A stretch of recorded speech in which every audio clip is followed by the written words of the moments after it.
birthday. And then interpretation of results and ethical considerations, and then we'll summarize with some takeaway points. This presentation is not reviewing why or when to refer to medical genetics. We do work very closely with the medical geneticists, but we are different providers. And on our own, we do not see patients for the same reason as a medical geneticist. All right, so brief introductions. Myself, Lisa, and Katie are two of the genetic counselors at Sanford Children's Specialty Clinic, but there are a total of 4 of us, including Shay Bonine and Cartney Connect as well. Across Sanford, Sioux Falls, and Enterprise, there are many other genetic counselors as well that work in areas such as cancer, adult genetics, prenatal, reproductive endocrinology, and other areas too. We thought we would start by giving you just a little bit of a background on what genetic counseling training looks like.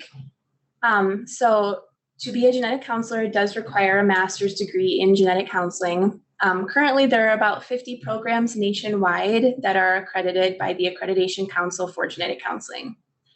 Most of the coursework can include things, or does include things like genetic conditions, inheritance, pedigree construction and analysis, genetic testing methods and interpretation, patient education, psychosocial counseling, risk assessment, informed decision-making, and social, ethical, and legal issues. And then all students complete fieldwork training and coursework that spans all the specialties, including prenatal, pediatrics, cancer, adult, lab, pharmacogenomics, and other settings as well. Just a brief little plug here. The Augustana University Genetic Counseling Program started a few years ago. So we do actually have a local program in Sioux Falls that is paired with Sanford. So in order to be a practicing genetic counselor, most jobs require board certification. Licensure is required in many states. It looks a little bit different state by state, but specifically in South Dakota, genetic counselors can order genetic testing independently. We're not able to order non-genetic tests such as hemoglobin electrophoresis or metabolic testing, even though it may still be relevant to the patients that we see. And then at Sanford, genetic counselors are advanced practice providers. Some genetic counselors bill for services, but currently at Sanford, pediatric GCs do not bill for services. So to talk about roles of a genetic counselor, we can split that into 2 main categories: traditional roles, which are typically patient-facing, and non-traditional roles. So examples of the traditional areas are reproductive endocrinology, prenatal, pediatrics, oncology, adult. Non-traditional roles are things like industry jobs, working for genetic testing labs, utilization management, working for insurance companies to approve or deny genetic testing requests. Public health areas will hire genetic counselors, certainly education and research as well.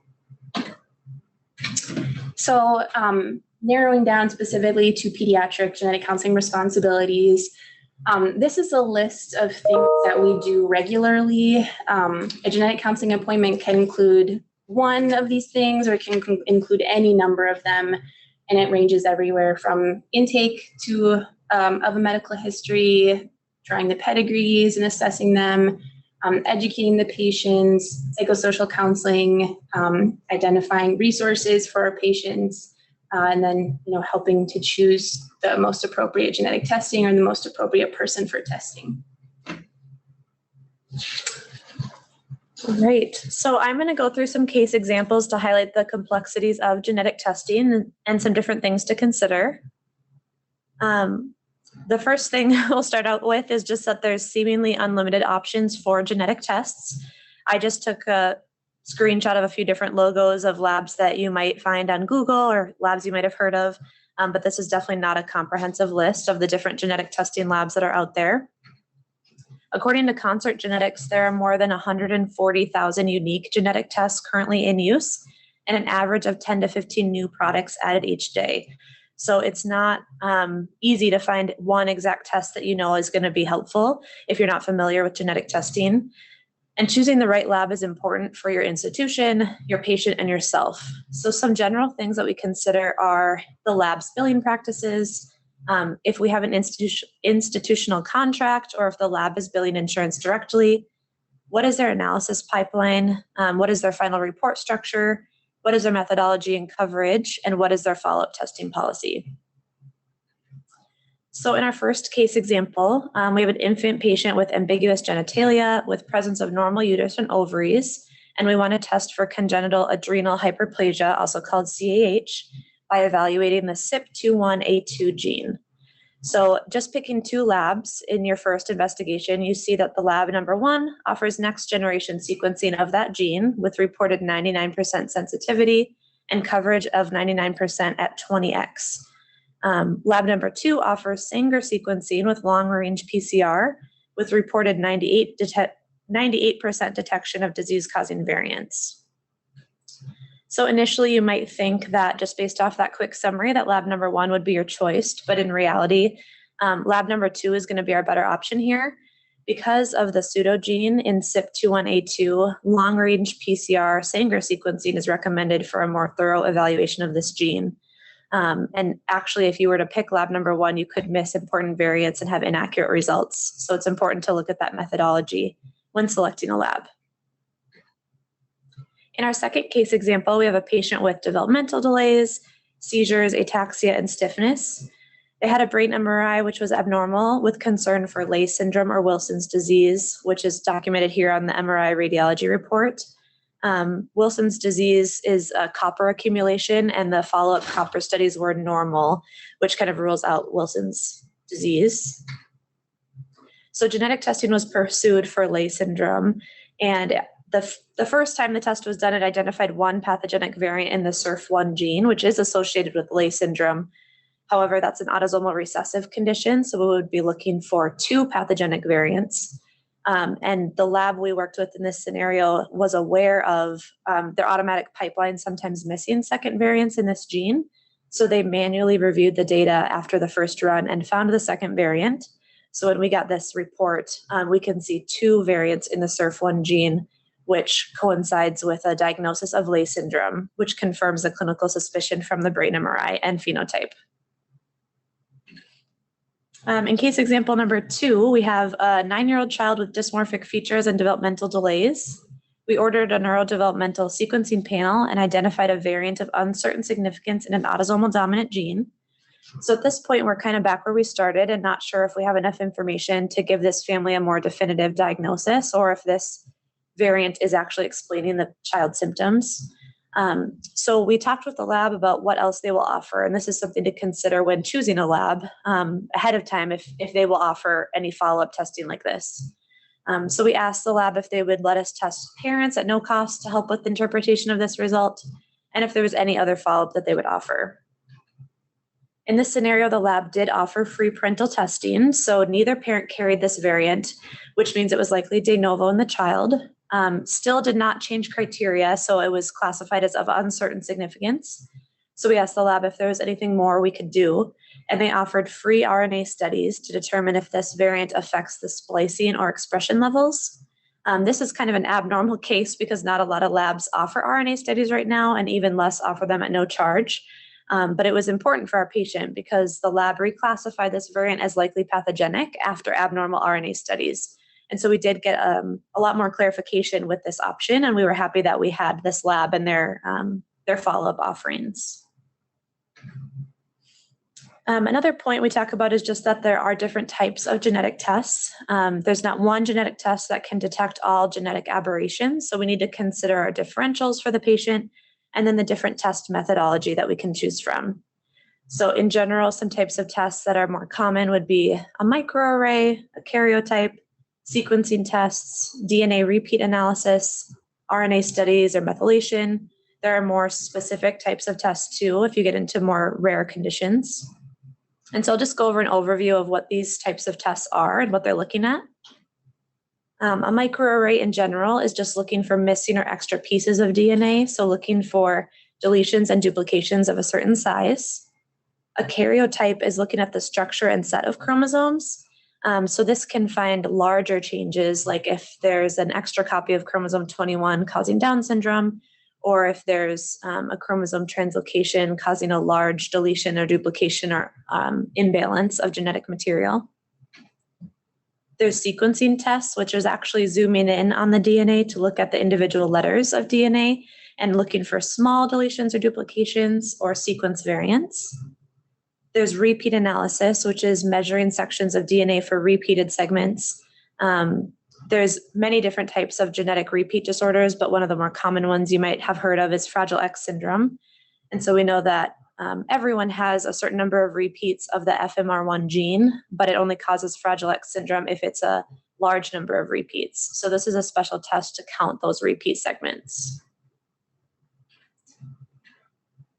So in another case example, we had an infant with severe hypotonia, feeding difficulties, and respiratory difficulties. She had a microarray and testing for spinal muscular atrophy at a different institution, and then was coming here for genetic service.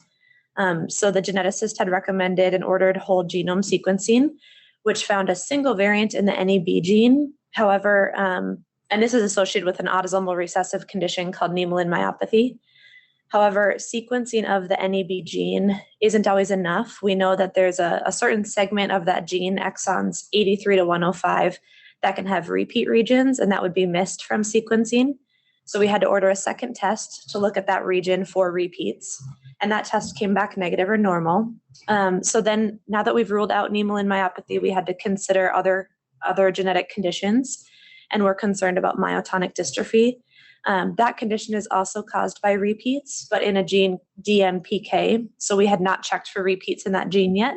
So we had to order testing for that gene, which would have been her fourth or fifth test at this point.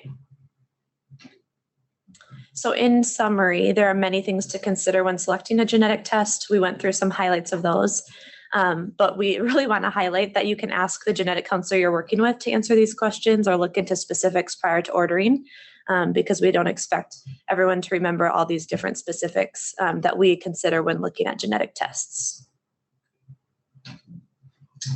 Right, moving into our next topic, we wanted to share with you some examples of unexpected results that can come back from genetic testing.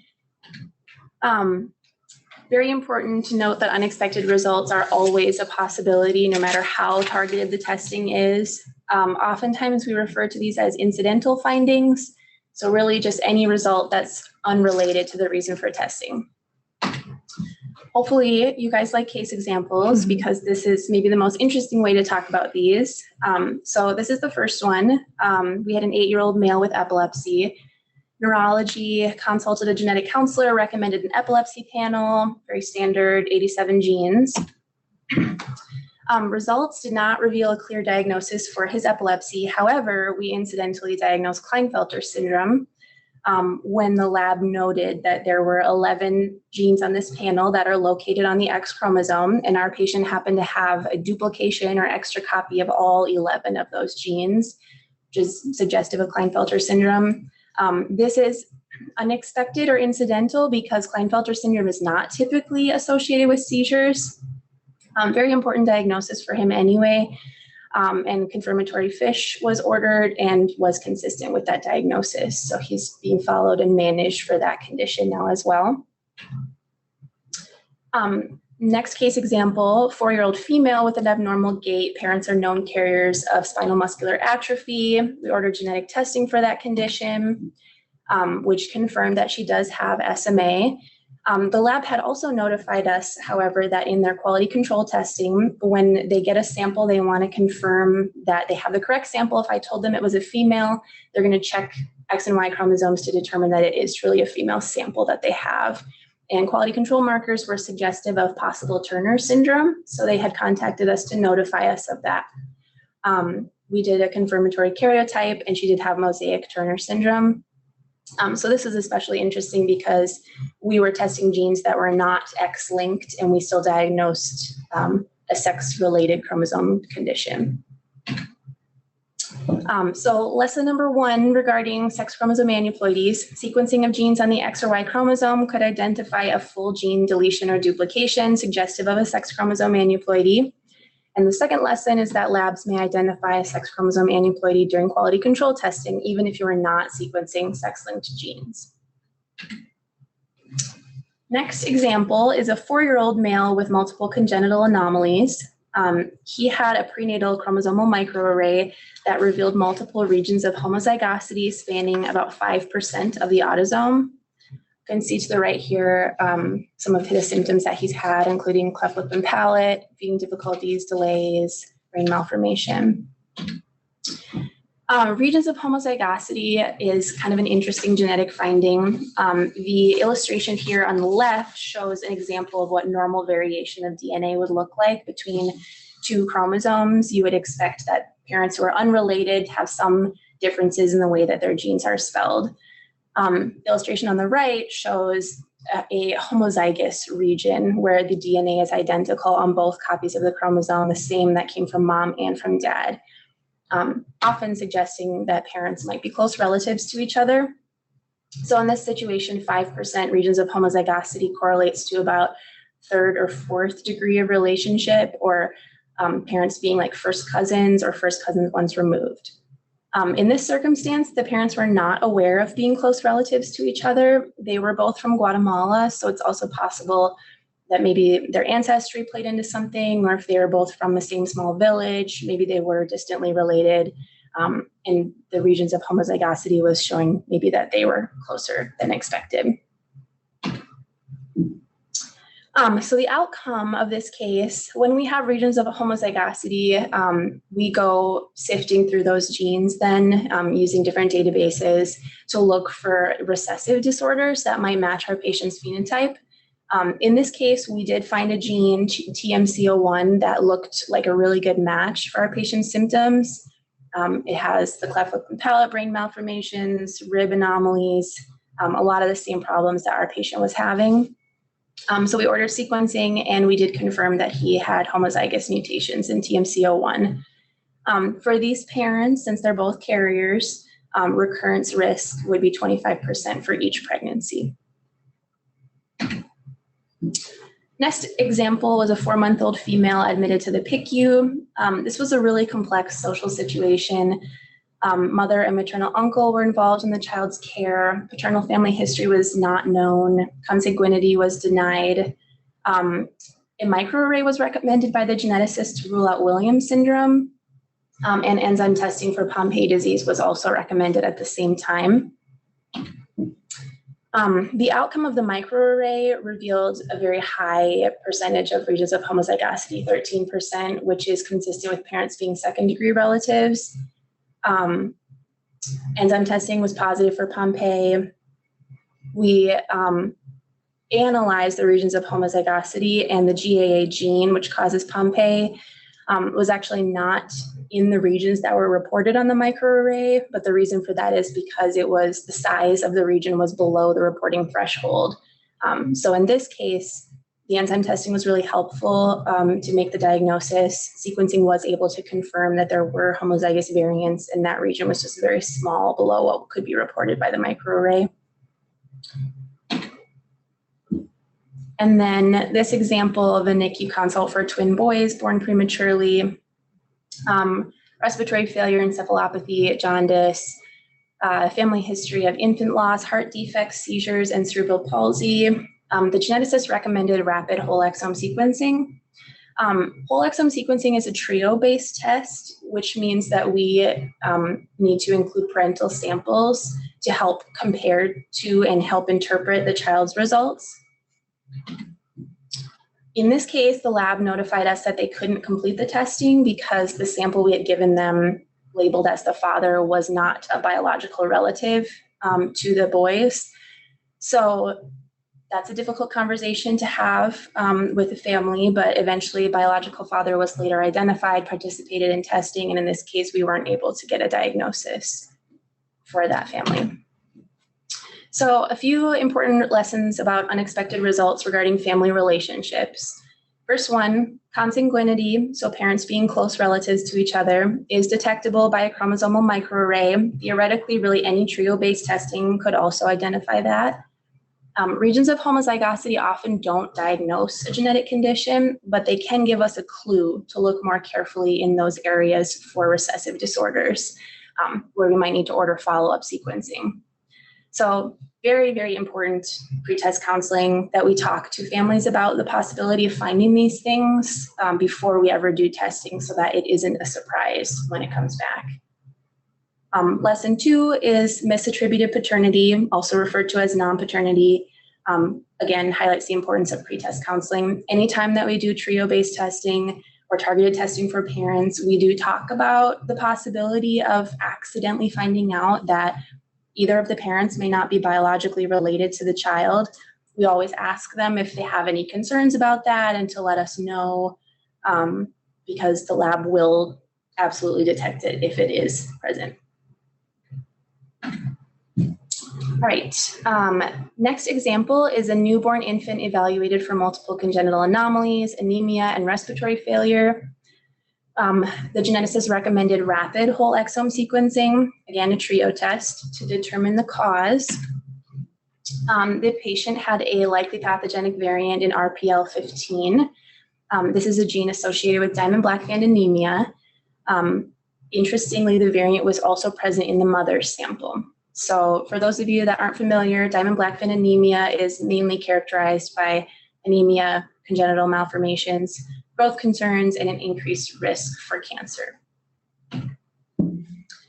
So in this case, retrospectively, the mother did have anemia at birth, but she had no other congenital anomalies or other symptoms. So this is a condition that can be really variable. It can have reduced penetrance, meaning a parent might have the same condition but not have any symptoms from it, or just have really mild symptoms.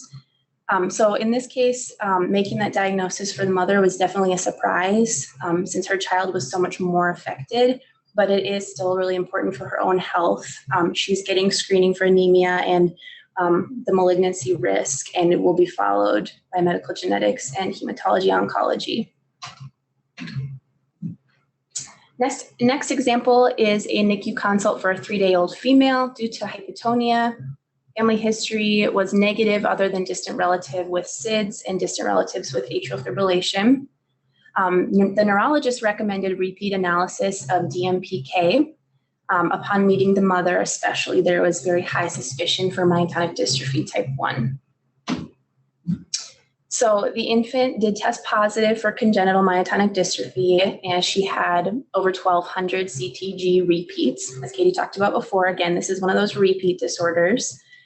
So then we did recommend testing for mom.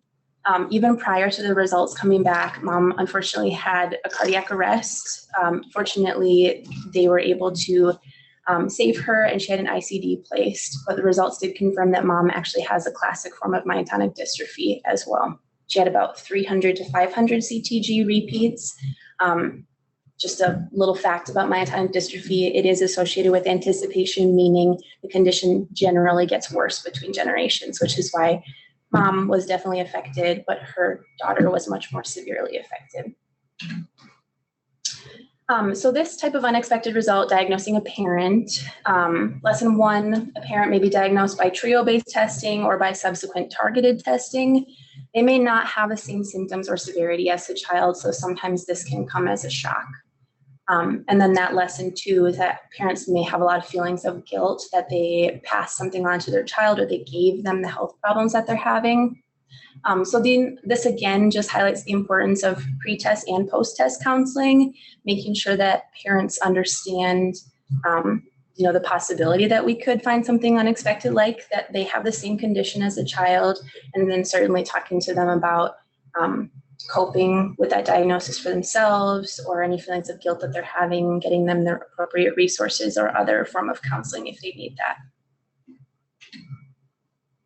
Next example is a 10-month-old female recommended to have whole genome sequencing due to seizures, congenital cataracts, developmental delay, hypotonia, dysmorphic features, peripheral pulmonic stenosis, and nystagmus. Parents opted in to receive secondary findings. I will talk a little bit more about that in a moment. A clear diagnosis for the child was not made. However, the dad was identified to have a likely pathogenic variant in DSG2, which is a gene associated for risk of cardiomyopathy and ARVC. So secondary findings are sort of an optional thing that patients can choose to receive or to opt out of. American College of Medical Genetics, ACMG, they're sort of like a governing body in the genetics world. They help us make ethical decisions. They put out guidelines, and they have this recommendation that for patients who are getting whole genome or whole exome sequencing, that they should have the option, if they would want to receive results back from this list of 73 genes. It used to be 59, very recently updated. They picked these genes specifically because they're associated with very severe conditions, but they're preventable or treatable, and they all have published guidelines. So for example, some that you may have heard of are Lynch syndrome, which is a colon cancer predisposition, malignant hyperthermia, hereditary long QT syndrome. Families can choose to opt in or out of this. Reporting may vary by lab. Sometimes they only report it for the proband, and then if the proband tests positive, then they'll report it for which parent it came from. In this circumstance, the lab reported it for all three, both parents and the child, even though only the dad had it, the child didn't inherit it. So big lessons here. Again, importance of pretest counseling, implications of result. We talk about, some of the ethical considerations of testing for adult onset conditions in minors. A lot of these conditions do have some implications for children, but there certainly are others that do not. So we would be doing sort of predictive testing on a child that is not able to make that choice for themselves. So weighing the pros and cons if that's the right decision for that family. And then second lesson is military considerations. We talk about GINA with families. Katie is going to talk in a little bit more depth about that later. But in a nutshell, it makes it so that people's insurance doesn't discriminate them based on having some type of genetic condition. So GINA does not apply to military personnel. Theoretically, a parent with a military career could be discharged due to discovery of a medical predisposition, especially like a cardiac condition. So many of our families whose one of the parents might be a military career person, they may choose not to receive this information because they don't want to risk the possible outcome of what could happen if they tested positive. So to summarize, there are many, many kinds of unexpected results. It is very important to talk about these results or these possibilities before testing is ordered so that families can make an informed decision if they are okay with receiving unexpected results. They're always a possibility. The next section that we wanted to talk about was interpretation of test results. So first we have the genetic lab variant interpretation. So most of the genetic testing that we do is not done in-house. We send it out to different genetic testing labs and they do their own interpretation off of the original data from the DNA. The way that they filter and interpret the results is really complex. It's based on a lot of different things, including the clinical phenotype we provide them, the mode of inheritance, of a particular gene or variant they're looking at, population frequency, predictive algorithms, functional data, segregation or de novo data, lots of other things as well. They have to follow very strict guidelines from American College of Medical Genetics for variant classification, which generally falls into one of these 5 categories: benign, likely benign, uncertain significance, likely pathogenic, or pathogenic. Then when a report comes back, as a clinician, we do our own interpretation of the variants. So even pathogenic or likely pathogenic results, which seem really straightforward, should still be reviewed with a critical eye. And then variants of uncertain significance is where we spend the most of our time researching things or interpreting unclear results. So a genetic counselor and or a geneticist will still look at many of the same things that the reporting lab used for interpretation. Sometimes a variant may sort of lean likely benign or likely pathogenic, but it wasn't enough for them to categorize it that way. So if we can see that, it might help us decide a little bit more if we think it's relevant to the patient. There's definitely a special emphasis on phenotypic overlap. Does our patient's symptoms match with the symptoms that are supposed to be associated with this gene or this condition? We look at a lot of different databases. We do literature searches. Sometimes we contact researchers, a different lab, or other experts in the field for their opinion of the variant and whether it fits for our patient. So a couple examples for you. This one is on mode of inheritance.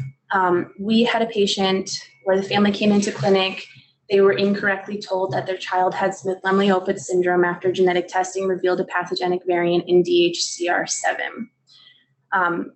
Probably the clinician looked at that and saw pathogenic variant. We made the diagnosis. We'll send them to genetics for treatment.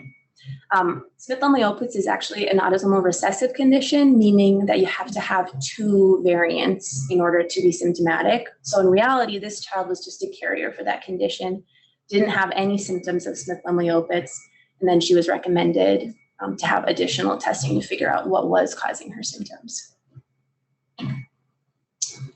Another example here, this one is on variant classification. So a child with symptoms of ectodermal dysplasia carries a variant of uncertain significance in GJB6. This is associated with, most commonly, autosomal recessive hearing loss, but it is also associated with autosomal dominant Clauston syndrome. Clauston syndrome is a form of ectodermal dysplasia.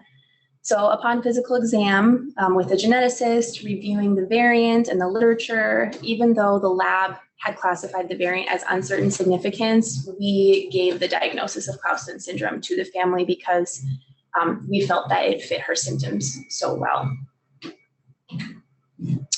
And then utility of parental testing. So a child with physical features consistent with Marfan syndrome has a variant of uncertain significance in FBN1. Both parents are unaffected. We very often recommend testing parents when we have a VUS because sometimes that can help clarify results for the child. So in this circumstance, both parents tested negative, meaning that the variant was de novo or spontaneous in that child. So this new information was enough for the lab to reclassify the variant as likely pathogenic, since de novo mutations carry quite a bit of weight in their classification system. And then there's variant reclassification. This child had whole exome sequencing 5 years ago, and a variant of uncertain significance was found. At a follow-up visit, we reviewed the previous results and learned that there is significant overlap with a new phenotype that's recently been associated with this gene.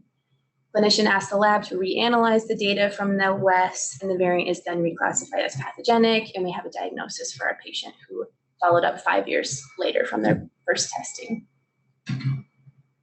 So in a nutshell, summary, results are rarely straightforward. Additional effort may be required to understand the significance of a finding in a patient.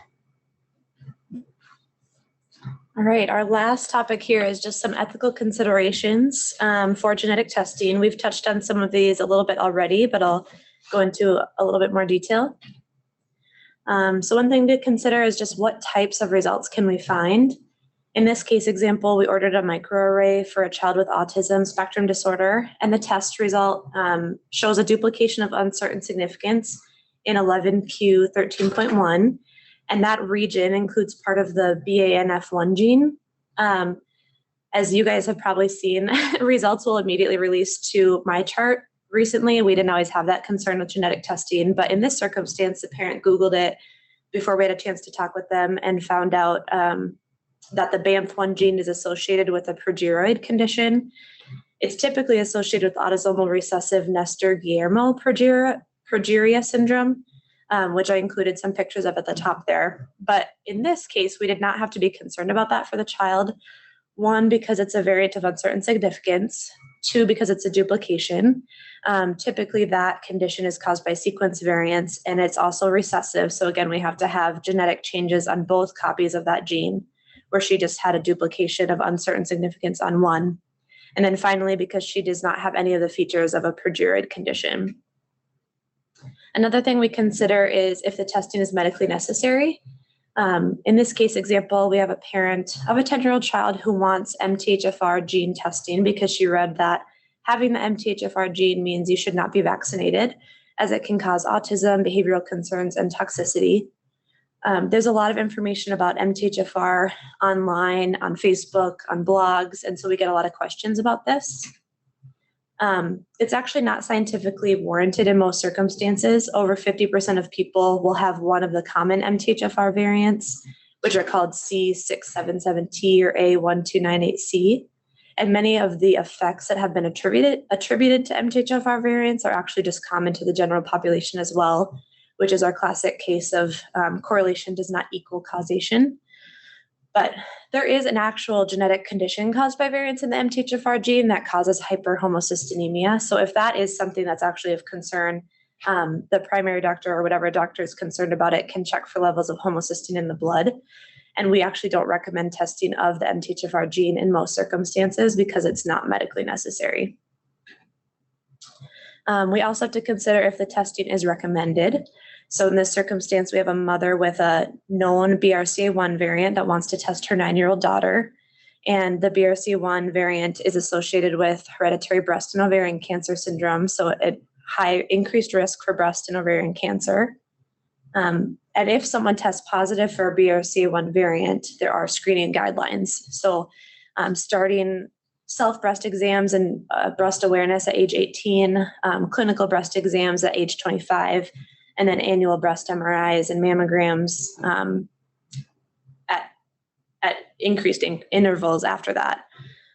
So in this circumstance, we would still talk about this with the family, but it's not recommended to test her 9-year-old daughter because no screening would start this soon. And she's not an adult that can make that decision for herself if she wants to get that test done.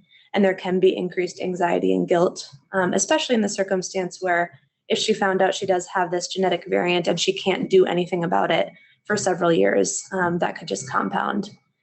There are position statements from NSGC and the AAP that recommend deferring testing for adult onset conditions like this until the child is an adult and can make that decision for themselves. We touched on this a little bit, but how can testing affect insurance and or employment? There is that GINA Act in place right now of 2008, so the Genetic Information Non-Discrimination Act that says it protects you from genetic discrimination in health insurance and employment. There are some exclusions to this, so it does not protect federal or military employees. It does not protect life insurance, long-term care insurance, or disability insurance. So that's something we'll talk about in pre-test counseling. For pediatrics, a lot of times it's not the biggest deal because the patient probably already has symptoms that are obvious in the health record, but we definitely want to talk about it, especially with parents, the types of incidental results that can come back, and just make sure people are aware of the limitations of this law. There's more information about this at ginahelp.org if anyone wants to read more about that. Another thing to consider is if the patient actually wants this information. In this case example, we have a male child diagnosed with an X-linked genetic disorder, and parents want carrier testing for their 8-year-old daughter.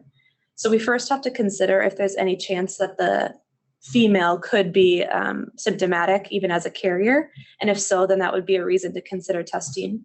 But if not, then it's just carrier testing, and that information would only be used for family planning or reproductive risk. So at that point, we would want to defer it so that that 8-year-old daughter can make that decision for herself when she's older. Not every person wants to know that information when family planning, and an 8-year-old probably can't decide at this point if she will want to know that when she's older. So we would defer the testing and conversation. So in general, there's lots of things that should be considered when ordering testing. We put some highlights here and obviously talked through a lot of them, but patient family desire and medical necessity are obviously very important. If the results would be clinically useful, what the impacts are on cost and insurance, if there's limitations of the testing and the potential implications, and then the timing of the testing. So to summarize our presentation, we just wanted to highlight how using a genetic counselor in the care of a patient as part of a team can be beneficial. Some things that we do are pre and post-test counseling, helping to determine the right test and lab for your patient for the condition that you suspect, getting the results into the medical record and to the right people, reviewing and interpreting the results in context, discussion of insurance, cost, possible free testing programs, and education of patients. So if you haven't already and you want to consult a genetic counselor at Sanford Children's, the order is for a clinic referral pediatric genetic counselor. You can always message, call, or email us with questions or clarifications as well. If you're not sure how we can be helpful in a situation, or if you just have a quick question. We are on call for consults Monday through Friday, 8 to 5, unless we're already scheduled with other patients. But just know that if you have a patient in clinic right now or in the hospital or something, you can call us with questions. I have references here. But that's the end of our presentation, so we can open it up to any questions. Thank you so much, Katie and Lisa. That was really informative and I learned a lot. I loved the case presentations because it really made it clinically applicable to all of us who've been in those situations. So thank you for that. I have a quick question while we hopefully get some others to ask questions either in the chat or you can just chime in. I was just curious if you offered services outside of SCSC. So within SCSC, but for example, for our faculty that might be in rural areas or not on this side of the state, are there telehealth visits that are offered, or do you do outreach to any of the other clinics? Yeah, we do get referrals from people outside of the Sioux Falls area and outside of Sanford. Typically, we'd set up an appointment. Sometimes we can do phone appointments, or we offer in-person appointments too if people want to travel. We kind of review those referrals and determine if it's appropriate for a genetic counselor or medical genetics, and then we talk through that with the medical geneticist as well. But we do, I can't think of the percentage, but we definitely do genetic counseling for outside providers. Okay. And I know that our geneticists are really great about taking calls from outside of Sanford too. And so that's nice. I just wondered if, for example, interpreting or appropriateness of ordering tests, the physicians elsewhere would consult the geneticist first and then involve you later? Yeah, it probably depends on the situation.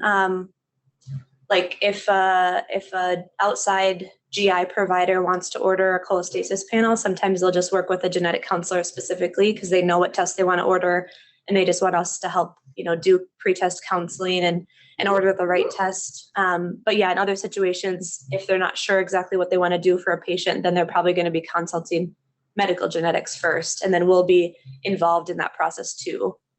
Perfect. All right. I don't have any other questions that I see, except I do have some comments that I'll share because I know you can't see them. So Dr. Waltz said our genetic counselors rock. I agree. We are so lucky to have you embedded within our clinical care.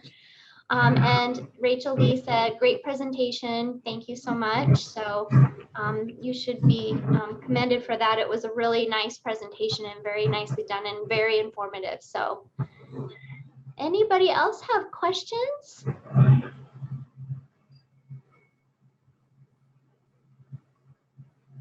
All right.